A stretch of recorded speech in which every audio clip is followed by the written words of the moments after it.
అందరికీ నమస్కారం. మే 22 హనుమాన్ జయంతి శక్తివంతమైన పూజ. మా ఛానల్కి సపోర్ట్ చేయండి. అందరూ కూడా వీడియోకి లైక్ కొట్టి జై హనుమాన్ అని కామెంట్ బాక్స్లో కామెంట్ చేయండి. ఆంజనేయ స్వామి ఒకరు.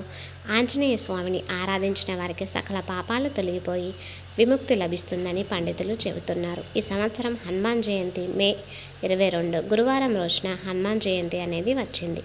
హనుమాన్ జయంతి గురువారం రోజున రావడంతో మరింత ప్రత్యేకతను సంతరించుకుంటుంది. మే 22 హనుమాన్ జయంతి సందర్భంగా ఈ వీడియోలో చెప్పే విధంగా మీరు ఇంట్లో పూజ చేసి చూడండి. ఖచ్చితంగా హనుమాన్ అనుగ్రహం వల్ల మీ జీవితంలో ఉన్న సమస్యలన్నీ పూర్తిగా తొలగిపోయి మీకు అష్టైశ్వర్యాలు చేకూరుతాయి. ఈ సందర్భంగా హనుమాన్ జయంతి ప్రాముఖ్యత, పూజా విధానాలు, పాటించవలసిన నియమాల గురించి ఈ వీడియోలో వివరంగా తెలుసుకుందాం. ముందుగా వీడియోకి లైక్ చేయకపోతే వెంటనే లైక్ చేసి కామెంట్ బాక్స్లో జై హనుమాన్ అని కామెంట్ చేయండి. అలాగే ఎవరైతే మన ఛానల్ ఇప్పటివరకు సబ్స్క్రైబ్ చేయలేదో వెంటనే సబ్స్క్రైబ్ చేసుకొని వీడియోకి లైక్ చేయడం మాత్రం అస్సలు మర్చిపోకండి. ఈ రోజున హనుమాన్ భక్తులు రోజంతా ఉపవాసం ఉండి హనుమాన్ చాలీస పఠనం, రామనామ జపం చేస్తూ ఉంటారు. హనుమాన్ జయంతి రోజున హనుమంతుడితో పాటు సీతారాములను కూడా పూజించడం మన ఆచారం. ఈ పవిత్రమైన రోజున ఎలా పూజలు చేయాలో తెలుసుకుందాం. ఈ రోజున హనుమంతుడితో పాటుగా సీతారాములను కూడా పూజించాలి. ఆ రోజు మే 22 బ్రహ్మముహూర్తంలో నిద్రలేచి స్నానం చేసి ఎర్రటి వస్త్రాలను ధరించాలి. హనుమాన్ జయంతి రోజున జిల్లేడు వత్తులు, నువ్వుల నూనెతో ఆంజనేయ స్వామికి దీపం వెలిగిస్తే మీకు అష్టైశ్వర్యాలు చేకూరుతాయి. హనుమాన్ జయంతి రోజు సాయంత్రం 6 గంటల ప్రాంతంలో హనుమాన్ను ఆలయంలో దర్శించుకొని ఎర్రటి ప్రమిదల్లో జిల్లేడు వత్తులు, నువ్వుల నూనెతో దీపం వెలిగించిన వారికి ఆయురారోగ్యం, సుఖ సంతోషాలు, అష్టైశ్వర్యాలు చేకూరుతాయని పురోహితులు అంటున్నారు. ఇంకా హనుమంతుని ఆలయంలో ఆకుపూజ చేయించడం, హనుమాన్ కళ్యాణం జరిపే వారికి ఇతి బాధలు తొలగిపోతాయని విశ్వాసం. అలాగే గృహంలో పూజ చేసే భక్తులు పూజ పందిరమును శుభ్రం చేసుకొని పసుపు కుంకుమలు పుష్పాలతో అలంకరించుకోవాలి. ఎర్రటి అక్షింతలు, ఎర్రటి పువ్వులను పూజకు సిద్ధం చేసుకోవాలి. పూజకు పంచముఖ ఆంజనేయ ప్రతిమను లేదా ఫోటోని ఎర్రటి సింధూరం, ఎర్రటి పువ్వులతో అలంకరించుకోవాలి. హనుమంతుడికి సింధూరాన్ని, ఎర్రటి పూలను, తులసి దళాలను సమర్పిస్తే చాలా మంచిది. హనుమంతుడికి హనుమాన్ జయంతి నాడు తమలపాకుల దండ, వడమాల సమర్పిస్తే చాలా మంచిది. సింధూరంతో తమలపాకులతో హనుమంతుడికి అష్టోత్తరం చదివి పూజలు చేయాలి. హనుమాన్ చాలీస, సుందరకాండ పారాయణం చేస్తే విశేషంగా ఫలితాలను పొందవచ్చు అని మనకు పండితులు చెబుతూ ఉన్నారు. హనుమంతుడికి హారతి ఇచ్చి నైవేద్యానికి బూరెలు, అప్పాలు, దానిమ్మ పండ్లు, శనగలు, బూందీ, లడ్డు, అప్పాలు వంటివి సమర్పించుకోవచ్చు. అందరికీ ప్రసాదాన్ని పంచాలి. పూజా సమయంలో హనుమాన్ చాలీస, ఆంజనేయ సహస్రము, హనుమత్ చరిత్ర వంటి స్తోత్రాలతో మారుతిని స్తుతించుకోవాలి. లేదా ఓం ఆంజనేయ నమః అనే మంత్రాన్ని మీరు 108 సార్లు జపించి 5 జిల్లేడు వత్తులను నువ్వుల నూనెతో తడిపిన పంచహారతిని స్వామివారికి అర్పించాలి. పూజ పూర్తయిన తర్వాత ఆంజనేయ ఆలయాలను సందర్శించుకోవడం చాలా మంచిది. ఇంకా అరగొండ, పొన్నూరు, కాసాపురం, గండి క్షేత్రం వంటి పుణ్యక్షేత్రాలను దర్శించుకునే వారికి కోటి జన్మల పుణ్యఫలం సిద్ధిస్తుందని విశ్వాసం. ఇదే రోజున హనుమాన్ ధ్యాన శ్లోకంలో, హనుమాన్ చాలీస పుస్తకంలో దానం చేసిన వారికి సుఖ సంతోషాలు చేకూరుతాయని నమ్మకం. ఆంజనేయ స్వామి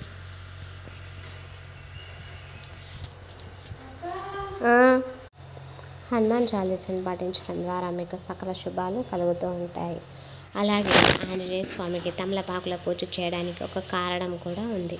అదేంటంటే ఒకసారి సీతమ్మ తల్లి అందించే తమలపాకుల చిలుకల్ని సేవిస్తున్న శ్రీరాముని వద్దకు వచ్చిన ఆంజనేయుడు శ్రీరాముణ్ణి, స్వామి ఏమిటది, మీ నోరు అంత ఎర్రగా ఎందుకయింది అని అడిగాడు. అప్పుడు రాముడు, తమలపాకులు తింటే నోరు ఎర్రగా అవుతుంది, అంతేకాదు ఆరోగ్యానికి చాలా మంచిది అని చెప్పగానే వెంటనే ఆంజనేయ స్వామి అక్కడి నుండి వెళ్ళిపోయి కొంతసేపటికి ఒళ్ళంతా తమలపాకులను కట్టుకొని గంతులు వేసుకుంటూ ఆనందంగా వచ్చాడు. స్వామివారు ఎక్కువగా తమలపాకులు తోటల్లోనూ, కదలివనం అంటే అరటి తోటల్లోనూ విహరిస్తాడు. ఆంజనేయ స్వామి రుద్ర సంభూతుడు. తమలపాకులు శాంతినిస్తాయి. అందువలన తమలపాకులతో పూజించడం వల్ల మనకు కూడా శాంతి, సుఖము లభిస్తాయి. తమలపాకులకు మరో పేరు నాగవల్లి దళాలు. తమలపాకులతో పూజించడం వల్ల నాగదోష శాంతి కూడా జరుగుతుంది. అలాగే ఈ రోజున వీటితో ఆంజనేయ స్వామికి అభిషేకం చేస్తే మీకు 1,000,000 రెట్ల పుణ్యం ఆవు పాలతో సర్వ సౌభాగ్యాలు, ఆవు పెరుగుతో కీర్తి మరియు ఆరోగ్య ప్రాప్తి, ఆవు నెయ్యి ఐశ్వర్యం, తేనె తేజస్సు వృద్ధి, పంచదార దుఃఖాలు నశిస్తాయి, చెరుకు రసం ధనం వృద్ధి చెందుతుంది, కొబ్బరి నీళ్ళతో సర్వ సంపదలు వృద్ధి చెందుతాయి, విభూతితో సర్వ పాపాలు నశిస్తాయి, పుష్పదకం బులబాన్ని కలుగజేస్తాయి, బిల్వ జలాభిషేకం భోగభాగ్యాలు లభిస్తాయి, గరిక నీటితో పోగొట్టుకున్న ధన కనక వస్తు వాహనాలకు తిరిగి పొందగలుగుతారు, రుద్రక్షోదకంతో ఐశ్వర్యం, సువర్ణోదకంతో దారిద్ర్యాన్ని పోగొడుతుంది, అన్నంతో అభిషేకంతో సుఖం కలిగి ఆయుష్ పెరుగుతుంది, ద్రాక్ష రసంతో జయం కలుగుతుంది, కస్తూరి జలాభిషేకం చేస్తే చక్రవర్తి తత్వాన్ని ప్రసాదిస్తుంది, నవరత్న జలాభిషేకం దానధాన్య పుత్ర సంతానం పశు సంపద లభించేస్తుంది, మామిడి పండ్ల రసంతో చర్మ వ్యాధులు నశిస్తాయి, పసుపు నీటితో సకల శుభాలు సౌభాగ్యదాయకం, నువ్వుల నూనెతో అభిషేకిస్తే అపమృత్యు నివారణ, సింధూరంతో అభిషేకం చేస్తే శనిదోష పరిహారం, ఆంజనేయ స్వామి సింధూరాన్ని పెట్టుకుంటే కలిగే లాభాలు ఏంటో ఇప్పుడు తెలుసుకుందాము.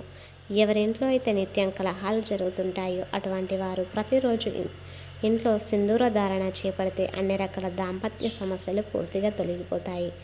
ఎవరింట్లో అయితే భీతి భయం వెంటాడుతుంటాయో అటువంటి వారు సింధూరాన్ని పెట్టుకుంటే భయం తొలగిపోతుంది. ఎవరింట్లో అయితే భార్యాభర్తలు పిల్లల మధ్య సఖ్యత ఉండదు అటువంటి వారు సింధూరాన్ని పెట్టుకుంటే సుఖ సంతోషం ప్రశాంతత అనేది లభిస్తుంది. చిన్న పిల్లలకు బాలగ్రహ దోషాలు ఉంటే ఆ పిల్లలకు సింధూరాన్ని పెడితే భయం భీతి రోగ బాధలు ఏమీ దరిచేరవు, ఆరోగ్యవంతులుగా ఉంటారు. వివాహమైన కొత్త దంపతులు ఆంజనేయ స్వామి సింధూరాన్ని పెట్టుకుంటూ ఉంటే వారికి పిల్లలు కలుగుతారు.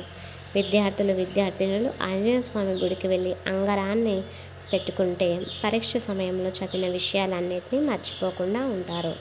లో బీపీ ఉన్నవారు రక్తహీనత సమస్యలతో బాధపడేవారు ఆంజనేయ స్వామి తీర్థాన్ని సేవించి సింధూరాన్ని నుదుటికి పెట్టుకుంటే ఆరోగ్య భాగ్యం సిద్ధిస్తుంది.